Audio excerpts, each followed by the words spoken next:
Welcome back, everybody, to part 2 of segment 2 of the 2015 24 Hours at Sonoma. We have just now stepped over from the second into the third hour of this second segment, and it has definitely been a race not without incident, but for certain this has been a race that has been dominated by one driver and one driver alone, and right there he is, Mason Powers. Now, not to say that he's been out in front all day long, but put it this way, he has gotten himself to the front every single time he's been stuck back in second or third place. A lot of drivers have tried using strategy, and it has not worked. They have not been able to hold off the strength of that number 4 machine. And he wants to go out in this third hour the same way he has ended the first and second hours of the segment, and that is out in front. His teammate, Ferdinand Gabot, put that car on the pole for the second segment. Mason Powers wants to do the same thing for his teammate who will drive this car in the third segment, Frederick Gabot. And I'm going to just warn you guys real quick, I have to minimize something down, so it's going to freeze the screen for just a brief second, so please bear with it. There we go. I apologize for that, but I needed to be able to see my driver's screen. For those of you that are just joining us, we've had a number of things take place, and a couple of drivers have actually taken their cars back behind the wall. Stephen Pollard III ended up getting involved in an incident on the very first lap. He went several laps down and then got involved in an incident trying to get to pit road. He's out of the race, a full 76 laps down. Finishing also out of the race are the cars of Niara Antiman, who also had a pit road problem. Same for Ray Takeda and Trent Dunham. They are out of the race. The two of them getting together and hitting an invisible wall portion inside of turn 11. So both of them are now in backup cars. The only other car that is off the lead lap so far in this race, but he's still running, that's Cody Lamas in the 115. He ended up getting together with a couple of drivers in the uphill section of this course and fell a couple of laps down. But he still is running, which means that team would not have to go to a backup car. For those 4, though, that are out of the race, they will have to go to backup cars. It'll be the first backup car used by Team NSRA for the 98 team of Rage Enduro Sports. That'll be their first backup car. And for Stephen Pollard III and the Amp Motorsports, that'll be their first backup car. However, this is not going to be good for the 13 team of Dixon Racing, because Skylar Dixon finished dead last out of the race in the first segment, and so Niara Antiman had to drive a backup machine here in segment 2 and now is out of the race, which means that at the end of this segment, Dixon Racing is going to be down to only 2 more cars left to finish out the final 6 segments. If they end up wrecking both those race cars before segment 8, then my understanding is they will not even be in the field for the final segment 8 section. You see Kyle Corbett working his way past the Dante Lamour machine and now running down Mason Powers. He is actually a lap down and just pitted. He's on fresher tires, so I don't think Mason Powers is going to be able to put up much of a fight here. Oh, whoa, whoa, look at that. Corbett going to go around the outside line. You can just see how the grip plays so much of a factor into this. The fresher tires give you better grip, give you better entry and braking points into the corners. If you're like Mason Powers, you got to pretty much tiptoe around this racetrack and try not to make a mistake, because those worn tires, they'll come back and bite you. Looks like Dante Lamour actually just decided to come to pit road this lap. So I believe Annie Thomas would then move to second. She does indeed. Second, or make that third, would then be Nick Alton in the 74. as the 26 is indeed on pit lane, giving up the second position.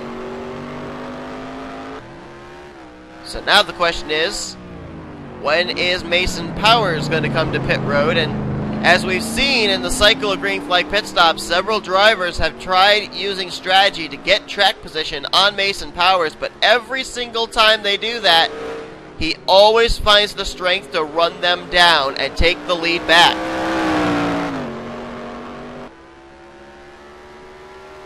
Now Mason Powers is pretty much stuck to pitting every 20 laps. That would mean he would either pit this lap or next time by.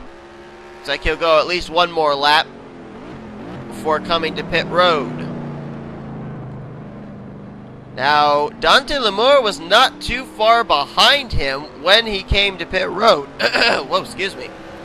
And so Dante's going to have the benefit of having fresher rubber sooner than Mason Powers, so he may turn better lap times, and we could see the 26 out in front when this thing cycles back around. Pure speculation, but it's about the closest we've seen a driver near Mason Powers before heading to pit road. Probably the closest one was Jacob Crago, but that was back way early in this segment.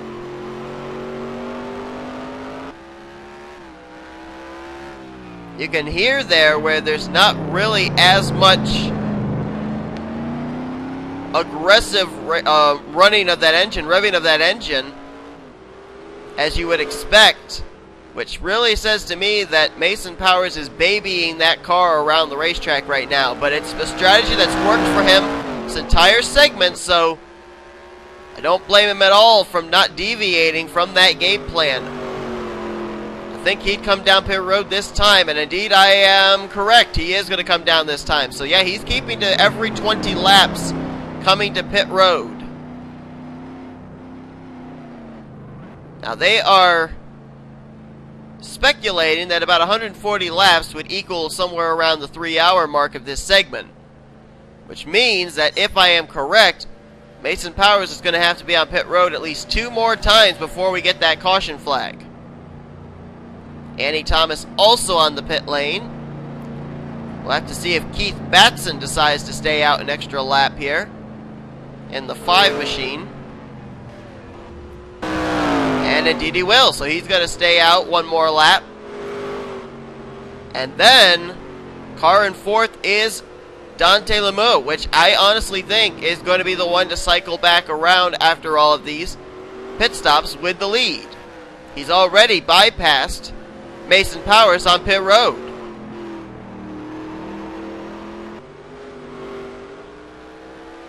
I don't know if he's currently running there. Yes, he is. How about Robert Piet? We know this driver was using a lot of strategy early on after he got turned down pit road.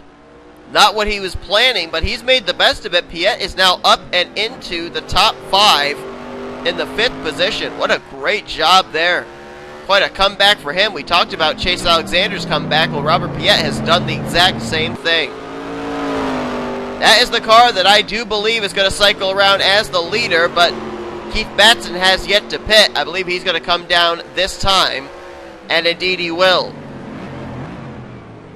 So Demi Lamour, who is currently scored in the 4th position, I believe when we cross the start-finish line this time, you will see the 26 jump to the top of the leaderboard.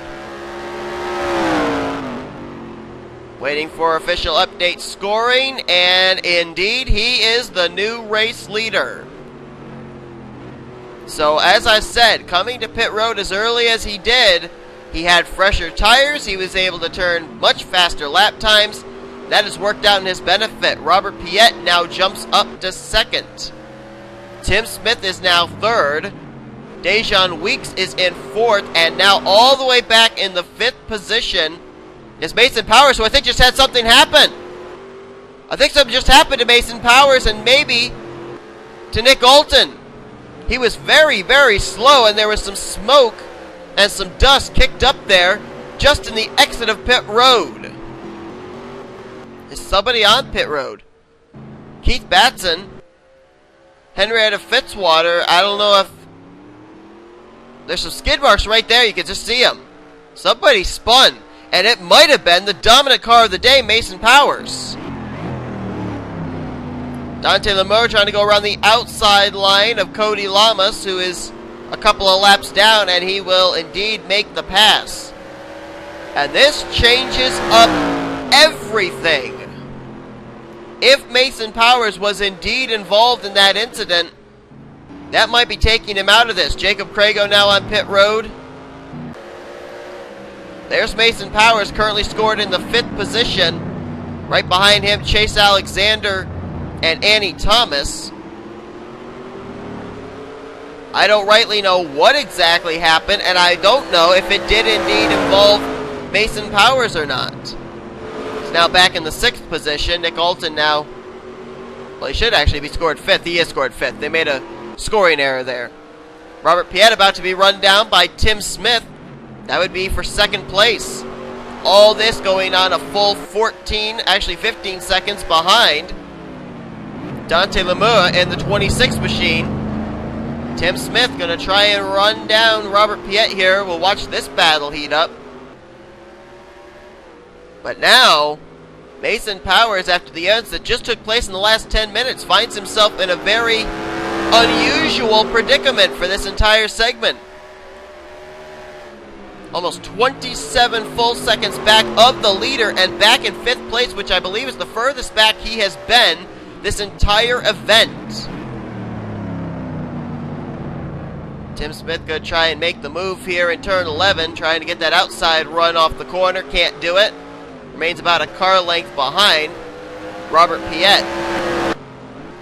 Nick Alton right there in 4th. He's had a great comeback here. Alton has been involved in about 3 different incidents during the course of this race, but he's always managed to get away from it quickly. And there you see Mason Powers, this time about 28 seconds back from the leader, so he is now losing ground. It's the first time we've actually seen him losing ground to the leader. He normally has been able to run down whoever has been out in front after the cycle of pit stops, but not right now. Dante Lamore doing a good job working his way through traffic. Now has the car of Henrietta Fitzwater just ahead, who I believe is on the tail end of the lead lap. Fitzwater in 14th place. And I doubt that Henrietta Fitzwater is going to let Dante Lamore by. Fitzwater on slightly fresher tires as well, about maybe 5 laps better tires than Dante. Those skid marks right there, heading up to turn 1, tell the story. But the question is, who did they involve? We're going to step aside, take a look at a replay of who was involved in that incident. I honestly think it may have something to do with possibly Nick Alton, Mason Powers, possibly Chase Alexander, somewhere in that general area of this field. It was a battle for, I believe this was the 4th position between Dejan Weeks and Mason Powers, and Dejan just really slid through the corner. Wrong place, wrong time for Mason Powers. Oh wow, Dejan backed the car hard into the wall there, and you can just see some debris flying off there from the Mason Powers machine as well. It's a wonder he was able to continue, because he pretty much smacked that wall pretty hard with the right side. Dejan Weeks nailed the wall with the rear of his machine. That might kill his aerodynamics, perhaps. Now you see Nick Alton picking up 2 easy spots there. And that is what happened. Of all things to happen, it happened to Mason Powers, the car that has just dominated this segment. And now the reins of this race and this segment are in the hands of one Dante Lamore. And Mason Powers, will he be able to strategize some kind of a comeback here, as this segment is very rapidly drawing to a close? So after that, Mason Powers is now settled into the 5th position. Dejan Weeks is still running. He did not have to come to pit road to repair that car. He's currently scored in the 9th position. So still going, but you'd have to think, especially the hit that Dejan Weeks took, that's going to affect his car speed-wise. It's a couple of drivers there. Mason Powers, we talked about dominating this race. Dejan Weeks had been out in front for a while as well. Mason Powers, though, he's going to work. He just bypassed Annie Thomas for the 4th position. And now he's trying to reel in the next car, which would be Nick Alton. I think Robert Piet just hit pit road. No, he didn't. Where's Piet? There he is. I think he just came off pit road. Something like that, because he's now all the way back in 3rd. 2nd place is Nick Alton. And I don't think that Nick bypassed him legitly on the track. I think... Oh, wait, there's some more skid marks there. Now, was that Robert Piet? Could Robert Piet have been turned off that final corner? The thing I find interesting, though, is Nick Alton. There he is. I don't know. Did Nick Alton turn Robert Piet? As these segments wind down, that's when drivers start to get really racy. And there you see Mason Powers has fought back up to 3rd. Annie Thomas now to 4th. Theo Stegall to 5th. Robert Piet scored in the 7th position. Something tells me it might have been him. No, actually, I changed my mind. I think it was Jacob Crago. Is Crago still going? He is not. Those tire barriers, they will kill your race car, and I think that it very likely could have been Jacob Crago who went into those tire barriers coming down towards turn 11. So now Jacob Crago is out of the race. And boy, team that finished 2nd in the 1st segment going to finish out of the race in what will be the 16th position. That's where his teammate RJ Bishop is going to have to start that race. You know, one thing I looked at too, when I looked at these drivers that are on track are the drivers that are going to finish out this race. Whether it's a 3-car team or a 2-car team, these are the drivers that are going to be in segment 8. And will be racing it to the finish. So this is a very important segment to watch. Every single one of these drivers on track are going to be in that 8th segment. The mathematics work out that whether it be a 3-car team, it would be the 2nd driver, or a 2-car team, it would still be the 2nd driver. So these drivers are definitely going to be sizing each other up here as well in this segment to see what exactly they're going to have to do when it comes around time for that final 3-hour segment to finish out this 24-hour race.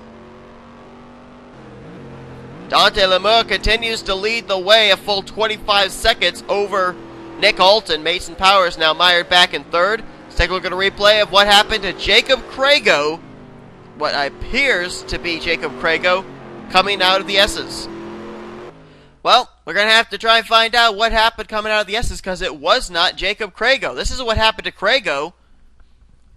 Crago coming around the pit lane exit, and Alex Hawkins was just leaving and merges back out on track in front of Crago.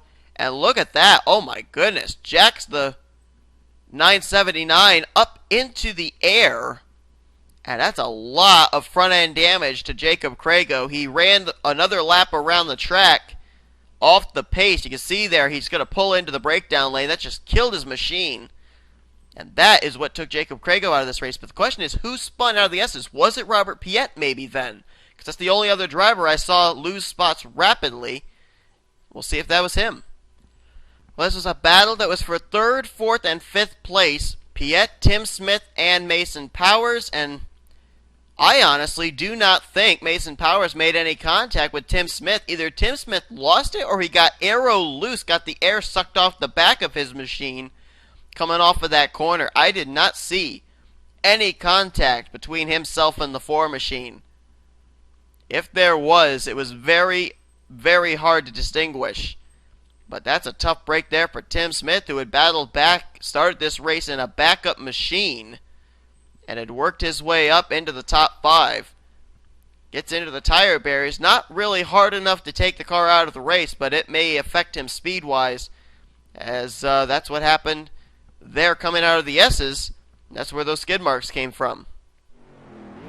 Chase Alexander has just hit the pit lane, so he will more than likely give up a spot inside the top 10 to do that. Annie Thomas has been able to work her way back around Mason Powers for the third position. So Mason now back to fourth, as it's Dante Lemur in first, Nick Alton second, Annie Thomas in third, fourth place Mason Powers, and right now Keith Batson is in the fifth position. A couple of drivers that you have to give a shout out to. One of them would undoubtedly be as Dante Lemur hits pit road here. One of those drivers would have to be Keith Batson. Batson has rolled the dice of staying out an extra lap or two every time we've had the cycle of pit stops. He started this race all the way back from the 18th position, has worked his way now up to the 5th place. He's done a great job. And I believe, well, I don't know, did Nick Alton come in this lap as well?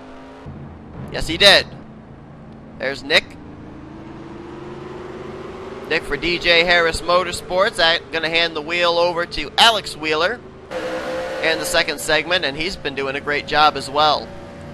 I believe Mason Powers just stayed out. He's going to be the, or no, he's not. Annie Thomas is actually going to be the leader. Mason Powers right behind her, though.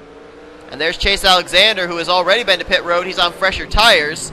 He's going to get up here and try and pipe past these two. I believe this would be putting him back onto the tail end of the lead lap. Whoa. Sorry for that little lag spike there. So now comes the question, will Mason Powers be looking to do any kind of strategy here? If the calculations are right, we won't see Mason Powers on pit road for another 4 to 5 laps. But this time, would he be willing to risk that and have the older tires? Because we saw what happened to him when he did that the last round of green flag stops. Not to say that the Dejon Weeks incident between himself and the 76 didn't come into play into that, but I honestly think as well, though, that it clearly was a fact that Dante Lemur had much fresher tires and was able to turn much faster lap times. You can see here, Mason Powers, first time today, he's gone off his strategy, coming down pit road a full 4 laps sooner than he normally would. So very interesting there. The only problem is Dante Lemur was right behind him. And Dante is going to very quickly cycle back to the front. He's only 7 seconds behind Annie Thomas. There's Thomas and there's Lemur. We know Lemur hit pit road already. Now, did Lemur go with a gas and go perhaps, though? Because she picked up a lot of ground on both Annie Thomas and Mason Powers. However, she was about a full, 17, 18 seconds ahead of them. So that could have come into play as well. Getting close to about 15 minutes remaining in this segment. And right now, it's looking like it's Dante Lemur. However, that's what I was saying the entire segment about Mason Powers. I was saying nobody was going to be able to beat him. Nobody was going to be able to challenge him. And then what happens? The entire perplexity of this race changed in the blink of an eye. Annie Thomas to pit road, gives up the lead, handing it back over to Dante Lemur. Keith Batson yet to hit pit road. He's going to stay out another lap. Right now, this is looking really good for the 26. Keith Batson going to cross the start-finish line 12.7 seconds back. Mason Powers will maybe jump up to third with Annie Thomas being on pit road. We'll see how far back he is. Now, Annie just crossed pit lane line, 13.9 seconds back. Then it's showing Nick Alton in 4th, 25 back. Theo Segal is 5th, 26 back. Mason Powers is dropping. Where's the 4? Where's the 4? There he is. He's all the way back to 10th, is Mason Powers. He has lost positions to a number of drivers who have apparently used some pit strategy here late in this segment. Rest of the top 10 behind Segal, it's Alex Hawkins, then Robert Piet, Tim Smith, did I say Alex Hawkins twice? I'm sorry, I meant to say Nick Pericles in 6th, then Robert Piet 7th, 8th place Tim Smith, then Alex Hawkins in 9th, and then a full 55 seconds back is Mason Powers. Things have gone from bad to worse for that car.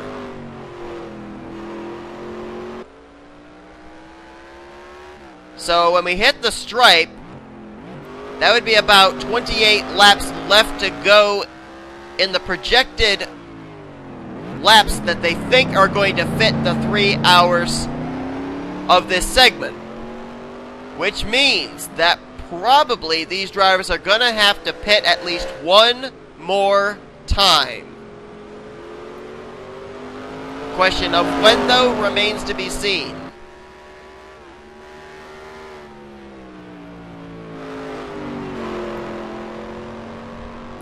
Dante Lamour has been doing the pitting early strategy, and it has really worked out for him in the last three or four green flag stops, cycles. Running right now very fast lap times. Running the 115s. And that's a car that's been on these tires for about maybe a good 7 to 8 laps already, so lap time's not really winding down that badly for Dante Lamour right now. As at this particular moment, we are just about to hit it.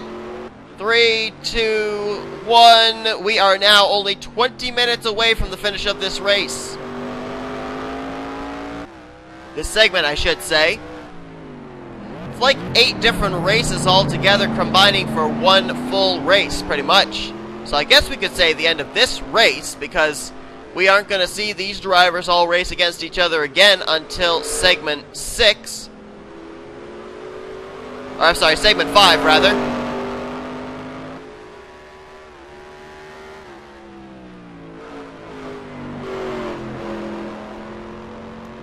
Now, this would have been the lap that Mason Powers would have come down pit road. Lap 120, because he's been pitting every 20 laps. But we saw him roll the dice and come down several laps earlier. And I think a couple of drivers just hit pit lane again. I think Keith Batson may have just been on pit road. Dejan Weeks as well, and also Kyle Corbett. A couple of drivers have fallen outside of the top 5 now. I think Nick Pericles also might have just hit the pit lane. So they're setting themselves up here for what they're hoping is going to be the final stretch. If you take a book out of Mason Powers, page out of his book, you know that you can make it a full 20 laps. So if these drivers came down pit road one last time, say on lap 127, 128, they would know for sure, if this thing goes to lap 147, that they can make it that entire way. But will some of these drivers risk it? Will they come down pit road any earlier for fresher rubber, thinking that maybe this thing could end around lap 140, 145. You never know. We do not, as I said, have a set point of this race that we know it's going to hit the 3-hour mark. These drivers are fighting the clock, not the lap times winding down, but they have to try in some way to kind of make one and the other correlate in order to know when this race is going to end and plan strategy accordingly. Right now, the best thing that Dante Lamour's got is that 25-second lead he currently holds over Nick Alton. That is a big, big plus for him, because he can take it a little bit easier here and maybe stretch it a little bit further and then come to pit road get fresh tires and be able to have those fresh tires underneath them for maybe the last 7 minutes, maybe last 5 minutes of this race. Kind of like the proverbial gas and go, but time-wise rather than lap-wise.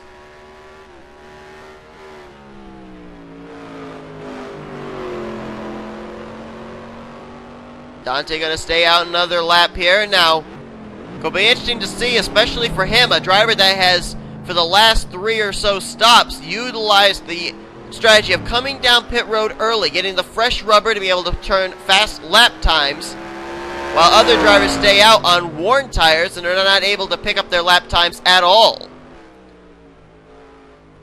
Like I said, we know for certain they can make it about 20 to 22 laps. And we are reaching that fuel window of almost 22 laps remaining in this event. When they hit the stripe, I think it will have about maybe 2 or 3 laps and we'll be right in that window.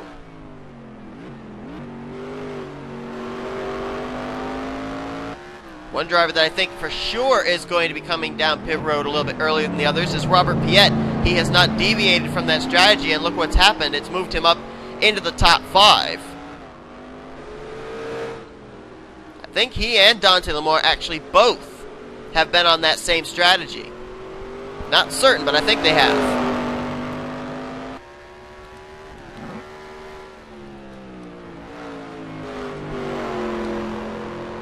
So now the new dominant car of the day, if you will, Dante Lamore, all the pressure is on him.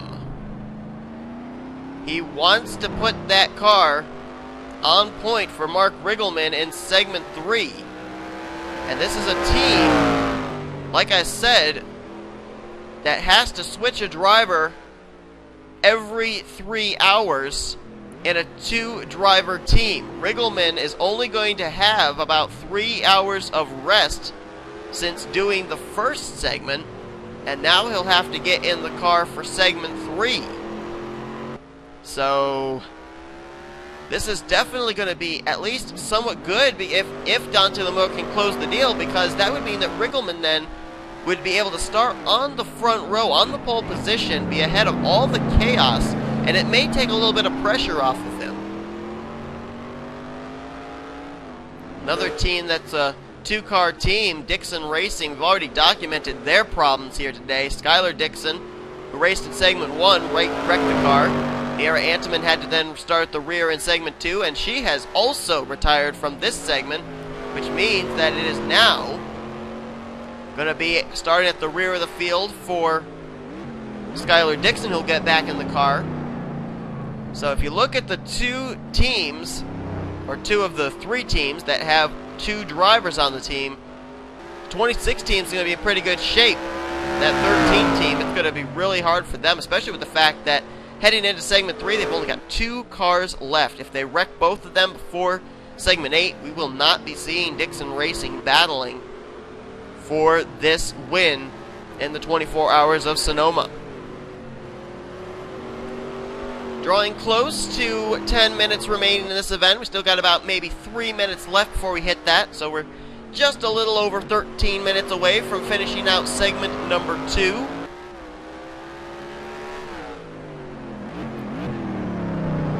So as we are waiting for that, we are going to take just a quick commercial break, and we will be right back for the finish of this thing.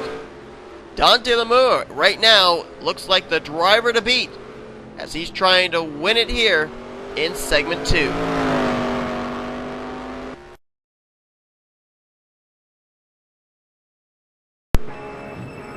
Welcome back here to the 24 Hours of Sonoma. Just finishing up segment 2 here. Dante Lamore has been the one out in front here in the latter portion of this segment.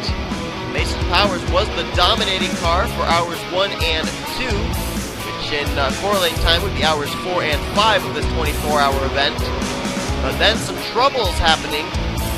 A rather late pit stop with worn tires turning very slow lap times, and then an incident between himself and Dejan Weeks just past the start-finish line has caused the strongest car of the day to find himself mired back currently in the 5th position and it was Dante Lamour with some strategy, picking up fresh rubber early on, turning fast lap times, being able to run down Mason Powers, that now is out in front, with about 10 minutes remaining in today's second segment. Just want to remind you folks, if you haven't seen the segment that led up to this point, head over to Joshua Michaels' channel, Crazy Chaos, to check out that segment. Keep it here for your third segment of the 24 Hours of Sonoma. Segment 3 will be coming to you here on the S-Ray Sports channel. And then the future races to continue on this 24-hour race. Segment 3 will take place over on Tasman Dutch, Robert Piet's channel. Segment 5 on DBS on NBCSN, that is Jamie Pinter's channel. Segment 6 will be on Utica Home Track Series channel, that's John Citadino. And then segments 7 and 8 will finish out over on Crazy Chaos, Joshua Michaels' channel. The links to all of those channels are in the description with the correlating segments that will air on those specific channels. Head over and subscribe to all of them so that way you don't miss a thing of this 24-hour event.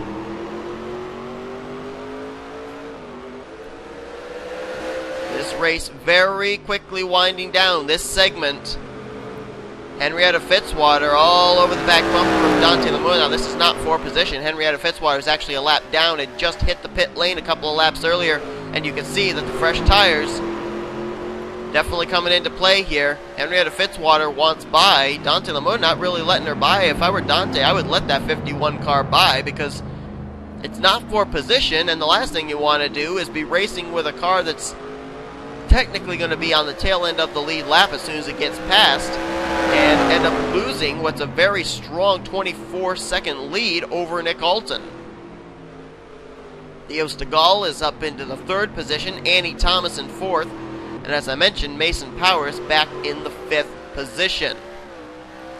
Question of when these drivers, or if these drivers, are going to have to pit again. Would they be willing to stretch it on fuel? Something tells me no, because fuel has not really been the factor in today's segment race. It has actually been the tire wear. So my assumption is that we will not be seeing these drivers.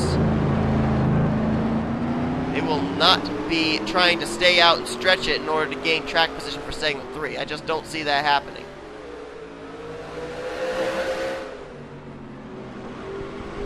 You guys will hold on 1 second. There's just one quick thing I need to do. Well, actually, no, I don't. Never mind.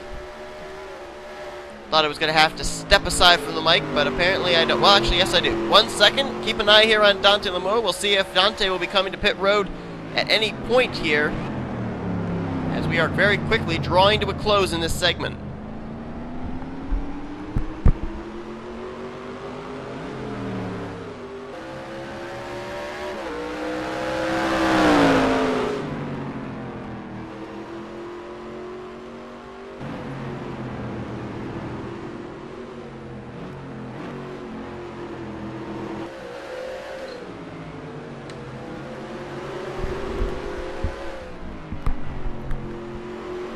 Still not willing to let Henrietta Fitzwater by.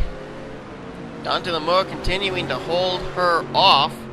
Now, the one thing that is not hurting Dante is the fact that Henrietta has not been able to really make the move and has not put the bumper to Dante Lamour. If the roles were reversed and Henrietta Fitzwater was ahead of Dante, that would be one thing.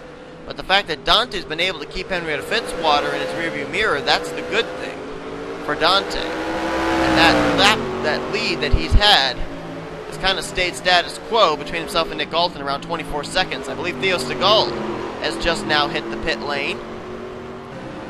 And, well, for a moment there, I thought maybe Dante was indicating he was coming pit road, but not this time. So Theo Stegall going to give up what would be third place to come down pit road. He's setting up for the finish of this thing.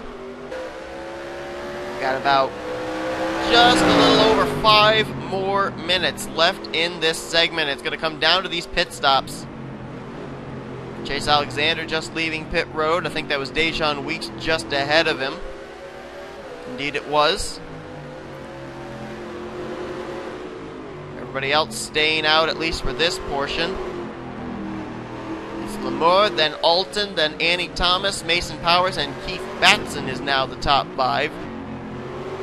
Nick Pericles in 6th. Theo Stegall now back to 7th. Dejan Weeks 8th. 9th, Chase Alexander. That's the last car on the lead lap. Henrietta Fitzwater right there behind Dante Lameau is actually the first car a lap down, now currently scored in the 10th position, but will cycle back on the lead lap if and when Dante Lameau hits pit lane.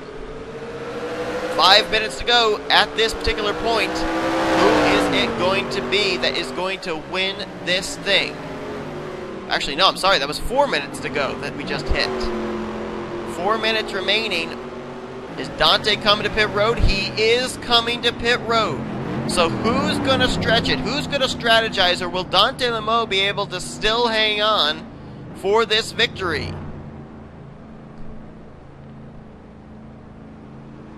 See what strategy they do on this 26. Are they going to give her tires?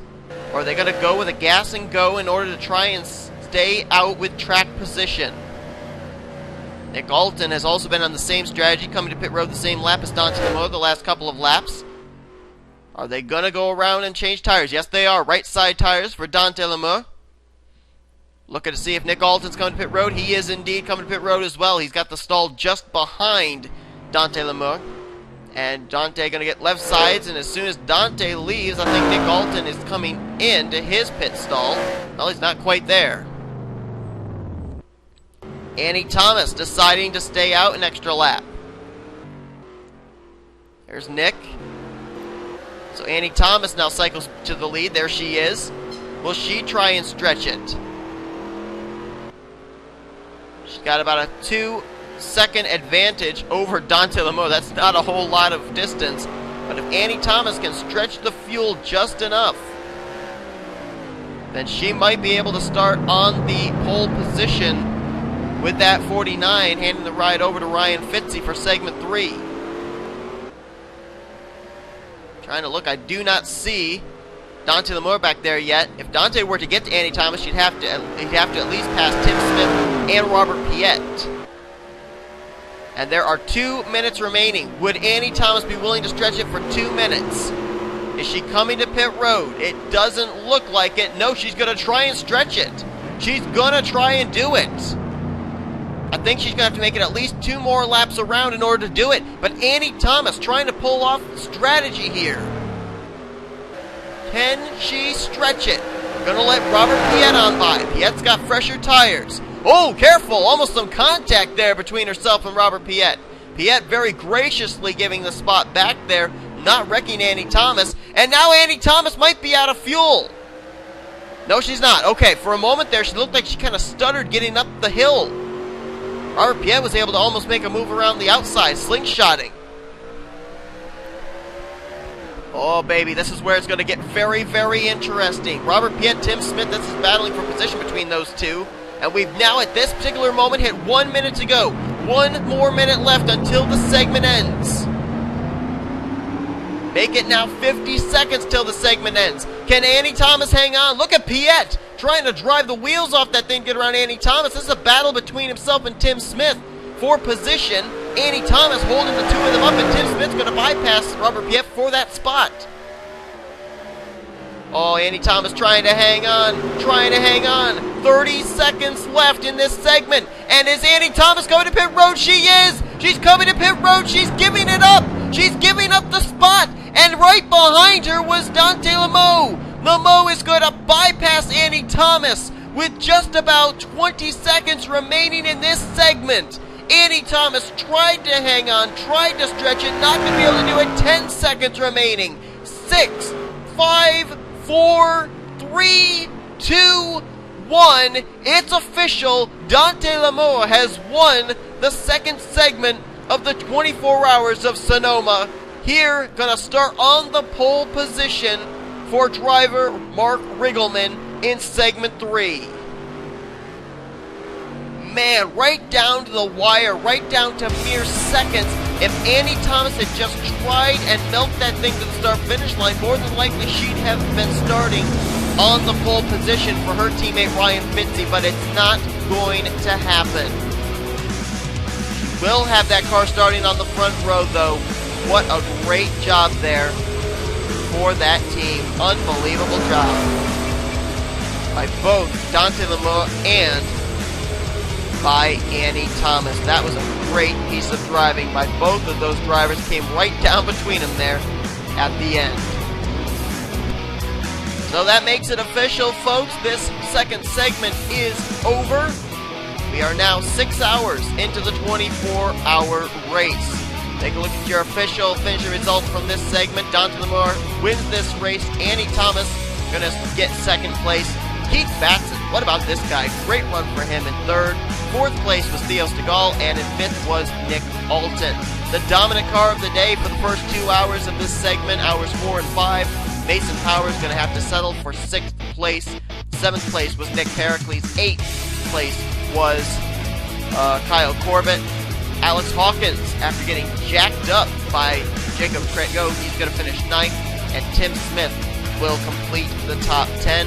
Last car to finish on the lead lap was Robert Piet in 11th. And a couple of drivers finishing off the lead lap. 12th place Henrietta Fitzwater. 13th place Dejan Week. Chase Alexander in 14th. 2 laps down in 15th, that was Cody Lumsden. The rest of the drivers finished out of today's event. Jacob Crego 16th, Trent Dunn 17th, 18th Ray Takeda, 19th Niara Antiman, and 20th was Stephen Allard III. Those 5 drivers, 63, 12, 98, 13, and 55 will all have to go to backup cars for segment 3. Well, thank you everybody so much for watching. Hope you enjoyed this second segment of 24 Hours of Sonoma. If you did, be sure to give us a video like, subscribe to this channel and all the other channels that are down in the description where all the other segments will be taking place. Keep it here on S3 Sports Channel because we'll be bringing you the third segment of this race. You're going to see some new drivers, some new faces, and some good strategy racing once again here as we continue on the 24 Hours of Sonoma. So for everybody here, thank you so much for watching. We'll see you for segment number 3 coming out here very soon on the S3 Sports Channel. Goodbye from Sonoma.